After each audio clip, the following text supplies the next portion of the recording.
Hi there, welcome to Floating in Books. Today I have my reading wrap-up of January, early February for you.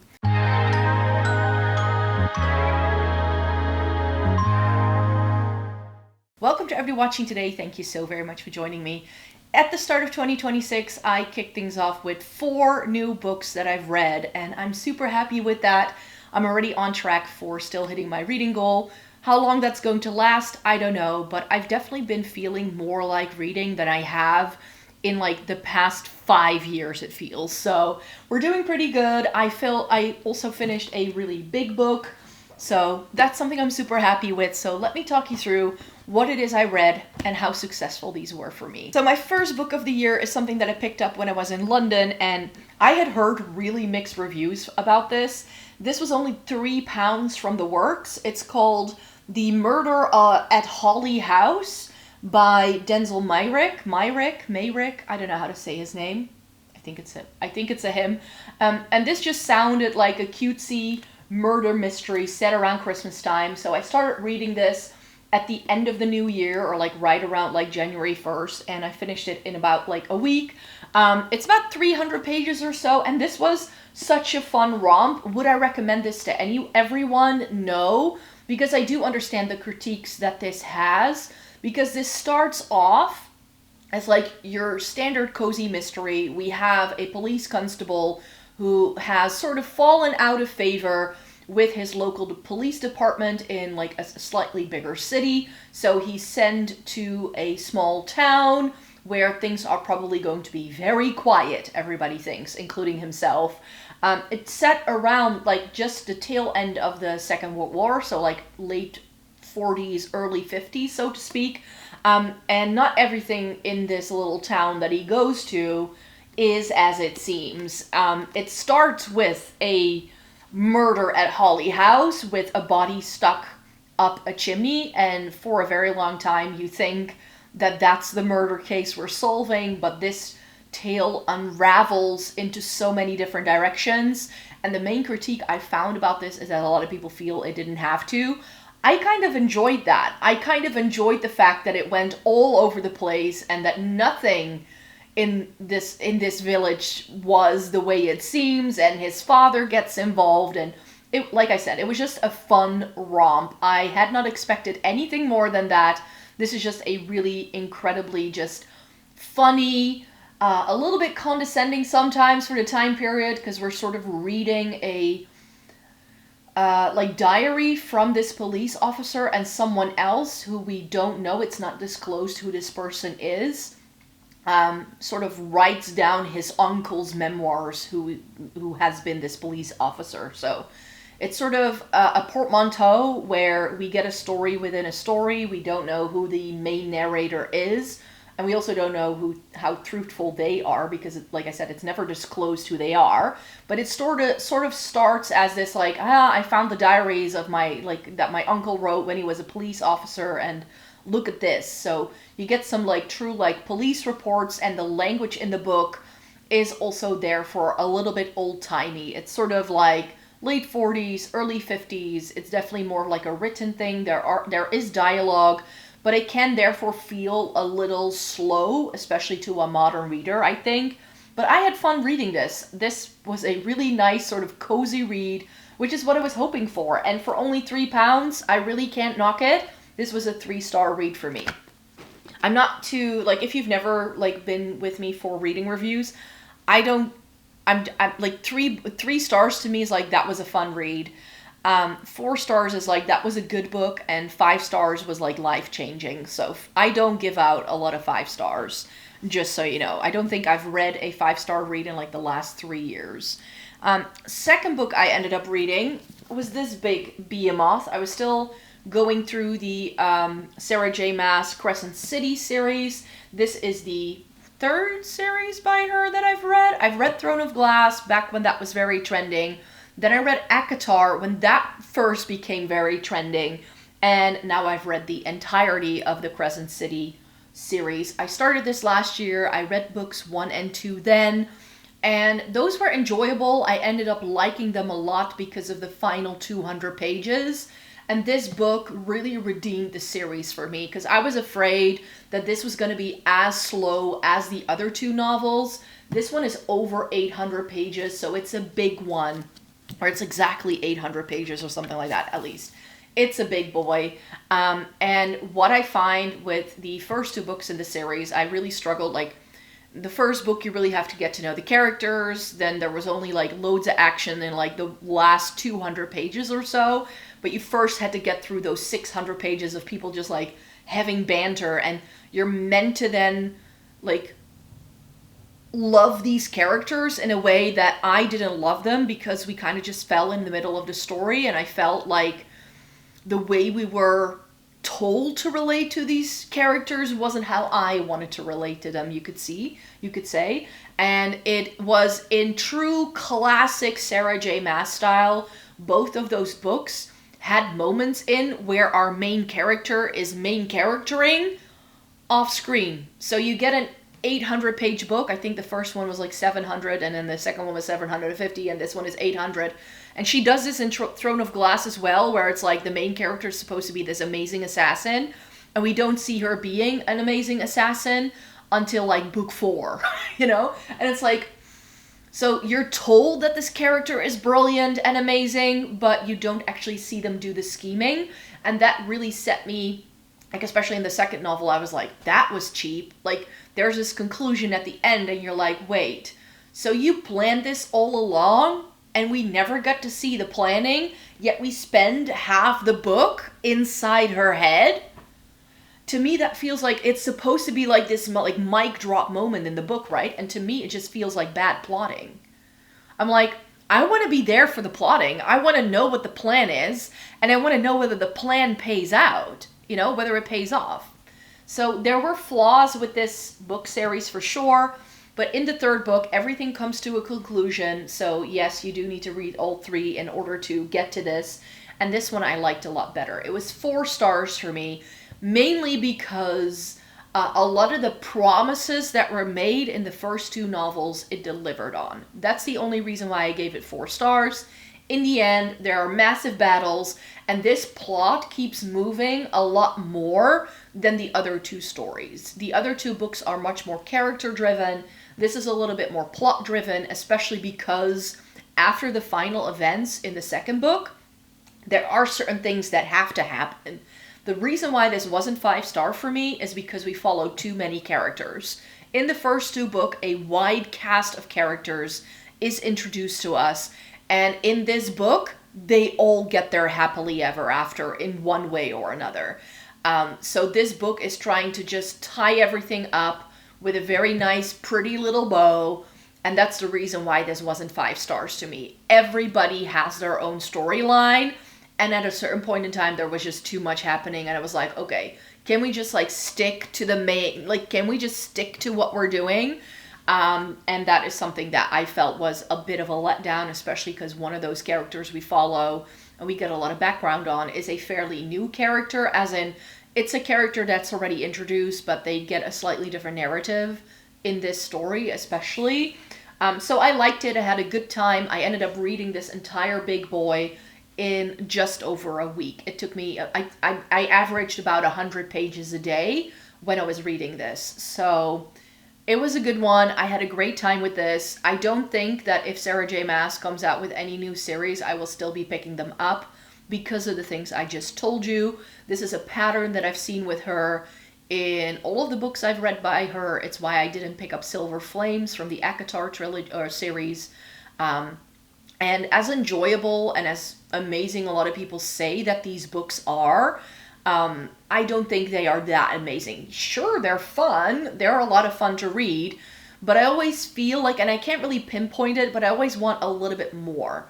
In terms of world building, this is set in like a society that has this like almost Roman Empire-like hierarchy, and it very much takes element from like Roman mythology and stuff. So that's interesting, but then those things aren't really explained very well. It's just sort of there as a backdrop, which I don't call world building. Like, things are there for a reason, and things happen for a reason within the world, and that just didn't really happen for me with this series until the third book. So that's why I'm like, if she does another new series, would I read the rest? I don't know. Also because, like I said, I found things in this story that I also found with Throne of Glass, that I've seen with Akatar. I'm a bit like, nah. So I don't think I'll pick up any Sarah J. Maas anytime soon, but I was happy to read this. This was a lovely book. I really did enjoy it. The final paper copy I finished just last night, and this is the Court of Wanderers by Chupeco. And I put this on my TBR for 2026 because I really, really enjoyed Silver Under Nightfall, which is the first book in this series. This is the sequel to it. So I was really hoping that we were like picking off where the action stopped in the first book. This is about a world where humans and vampires coexist. Humans now have the upper hand and they've started to hunt down vampires. But from the vampire side, there are calls to like live more harmoniously together, and there's like all these initiatives and whatnot. So that's sort of the short end of it. Our main character that we follow in this story is a man who starts off as a vampire hunter, and in this book, and this is no spoiler, he ends up being in love with vampires. Quite literally. And this book was such a slog. I only gave this 2 stars. After loving the first book, like I said, that was action-packed. It was really lovely. It ended up on this high note with a huge battle.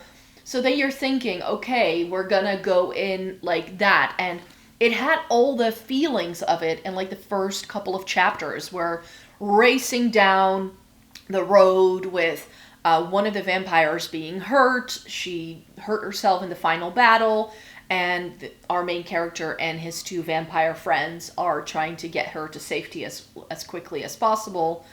And then for like 300 pages, everybody sits around in rooms and talks to each other. Nothing happens. It's just, yeah, let's strategize, and then they have sex, and then it's the next day. For like 3/3 of the book, maybe 3/4 of the book even. Like, most of the book is just people talking and having sex. And again, like one of my comments with Sarah J. Maas's books, then all of a sudden there's this brilliant idea, and that's like the last 50 pages of the book. And I was like, no, just don't. So for me, I was going into this book with incredibly high expectations. And that's why I gave it only 2 stars, because I really enjoyed the first book so much.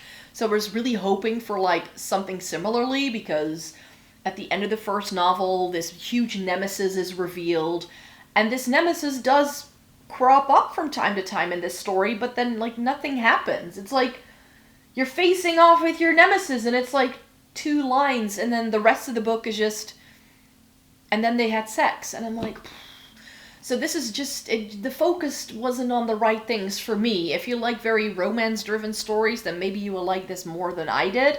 But no, I couldn't, like, I don't know. It was just too much talking, so little action, so little just, like, they're continuously under threat the entire time. Like, there's not a safe situation in the entire book, and everybody's just like, oh, look at that person getting killed. Like, literally, they just let it slide. And I'm like, wait, what?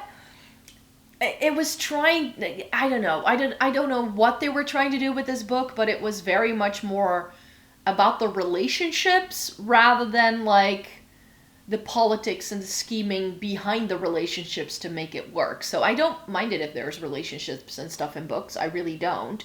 But with the premise of the first book in mind, I really had expected this to be a very different book. And that's why I ended up not liking it as much. It was okay. The first novel was good. But the second novel I would not recommend. If you were looking into this Reaper series from Chupeco, read the first one. The second one is not worth your time. And then the final story that I finished, these were the paper copies. I did read one book as an audiobook as well, and I need to look it up. This was a historical fiction novel, and it was about, like, set in the Victorian era. I very often enjoy detective stories that have this sort of Victorian era London sort of setting. A lot of it takes place around the Queen Victoria Jubilee that they celebrated. It was called Blackstone and the Rendezvous with Death. It's a first book in a series by an author called Sally Spencer, which is apparently a pseudonym for a male writer who has also written books under a different pseudonym. I looked up the website. I was like, oh, that's okay. But this is just your average, like if you read these historical fiction detective novels, you know how they tend to go. There's a murder that happened, something mysterious happened, and our main character is the police constable detective who needs to solve this case. It's a nice insight into like British society and those kind of things. I gave it 3 stars because it was enjoyable. A little bit like that first detective novel that I sort of told you about. It was just a fun romp. Would I read the rest of the books in this series? No, I have no interest in reading the rest.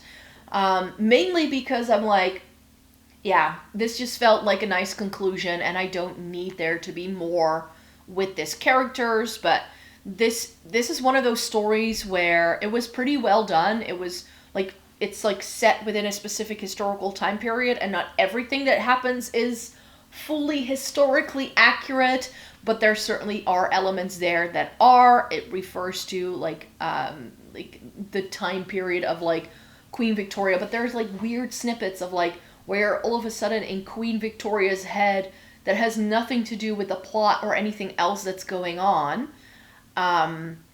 And again, with this, it was like one of those like, it sounds like just a simple murder, but in the end, there ends up being this entire plot with so many different other aspects to it, like that first novel where there's just, it's not just someone who's been murdered. There's this whole like international sort of thing going on. And yeah, it was enjoyable. Like I said, I listened to it as audio. So I very often listen to audiobooks as I get ready for the day. And that way I get some reading in. I am currently in the midst of 2 new books. One of them being an audiobook. I don't know the title exactly, but it's about it's officially nonfiction, but it's written down like a fiction story. About like some women in a village in Hungary who killed loads of men by poisoning them if they like beat their wives and stuff. Apparently it really happened. I need to look into it a little bit more, but whenever I read these kind of like true crime sort of things, I tend to first listen or read the true crime thing and then I start doing a little bit more research, so that's why I don't know too much about it yet. And then I've selected to read some lit fic next. So this is I Who Have Never Known Men by Jacqueline Harpman, and this is something I picked up very randomly. I think when I was in Edinburgh, I think I bought this one, and it's something that intrigued me ever since I bought it. It's a very short novel. It was first published in 1995, I believe, and it's one of those books where I'm like, I'm not sure whether I'm going to like this or whether I'm going to hate it. It's apparently about a group of women who are kept underground, and they lose all track of time. It's apparently very dystopian and weird. And I think they escape at some point. I'm not sure what this is supposed to be about exactly, but it was on a table. I read the blurb. I was like, okay, I'd like to read that. And since I've now read quite a bit of fantasy already, and some detective novels as well, I was like, I need to cleanse the palate. And this is a short little book that I hope to be able to read in the next couple of days. So yes, this is going to be my next read. So those are the books I've read so far. I'm still on like track for the reading goal for this year, which is good, despite there being a very big book and also a book I didn't love as much. But I've really been able to carve out more time for reading, so that makes me super happy. So thanks so much for watching this video today. Let me know about a book you've read recently. What did you enjoy? What was it that you liked about those books, or what didn't you like? And then I hope to see you again back here for a new video next week, and I'm not sure yet what we're going to be talking about. I have loads of ideas, and I can't really pinpoint yet what I want to do. I'm either thinking of a like sort of personal update on how I'm doing now, 10 months after the whole thoracic outlet syndrome thing, or I want to do a shoe declutter. I'm not sure yet. Let me know in a comment down below what you think I should do first, and then I hope to see you again really, really soon in a new video. Bye-bye.